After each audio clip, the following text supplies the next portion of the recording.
പോരൂരിൽ തദ്ദേശ സ്വയംഭരണ തെരഞ്ഞെടുപ്പിന് സർവ്വസജ്ജമായി UDF. പഞ്ചായത്തിലെ ആകെയുള്ള 19 സീറ്റുകളിൽ 13-ൽ കോൺഗ്രസും 6 സീറ്റുകളിൽ മുസ്ലിം ലീഗും മത്സരിക്കുമെന്ന് ഭാരവാഹികൾ വാർത്താസമ്മേളനത്തിൽ അറിയിച്ചു. പോരൂർ പഞ്ചായത്തിലെ ഐക്യജനാധിപത്യ മുന്നണി തദ്ദേശ സ്വയംഭരണ തെരഞ്ഞെടുപ്പിനുള്ള എല്ലാ തയ്യാറെടുപ്പുകളും നടത്തി കഴിഞ്ഞു. പ്രാഥമികമായിട്ട് വോട്ടർ പട്ടികയിൽ വളരെ വിശദമായി പരിശോധിച്ച് അതിൽ വിട്ടുപോയ ആളുകളെ മുഴുവൻ ചേർക്കുകയും അതുപോലെ തന്നെ അത് അപ്ഡേഷൻ വരുത്തുകയും ചെയ്തു. അതോടൊപ്പം ഞങ്ങളുടെ വിവിധ തലങ്ങളിലുള്ള മീറ്റിങ്ങുകളെല്ലാം ചേർന്ന് തെരഞ്ഞെടുപ്പിന് സജ്ജമായി. UDF ചേർന്ന് സീറ്റുകളുടെ എണ്ണത്തിൽ ധാരണയായിട്ടുണ്ട്. ഈ തെരഞ്ഞെടുപ്പിനെ ഞങ്ങൾ നോക്കിക്കാണുന്നത് പോരൂർ പഞ്ചായത്തിലെ ഒരു വികസന തുടർച്ചയ്ക്ക് വേണ്ടിയിട്ടാണ്.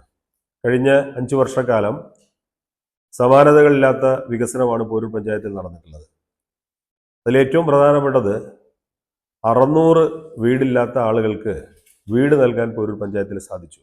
അതൊരു ചരിത്ര നേട്ടമാണ്. അതിൻ്റെ നിങ്ങൾക്കെല്ലാവർക്കും അറിയാം, അതിൻ്റെ പത്രസമ്മേളനവും മറ്റും എല്ലാം കഴിഞ്ഞതാണ്.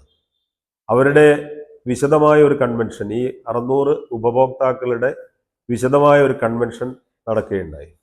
അതുപോലെ തന്നെ വിവിധ മേഖലകളിൽ, ഏത് ആരോഗ്യ മേഖലയിലെടുത്താലും അതുപോലെ തന്നെ വിദ്യാഭ്യാസ മേഖലയിലെടുത്താലും അംഗനവാടികളെടുത്താലും അവിടെയൊക്കെ സ്മാർട്ട് അംഗനവാടികളാക്കാനും വിദ്യാഭ്യാസ മേഖലയിൽ സ്കൂളുകളിൽ പശ്ചാത്തല സൗകര്യങ്ങൾ ഒരുക്കാൻ വേണ്ടിയിട്ടും യുവാക്കൾക്ക് പ്രാധാന്യം നൽകിയുള്ളതാണ് സ്ഥാനാർത്ഥി പട്ടികയെന്നും അവർ കൂട്ടിച്ചേർത്തു.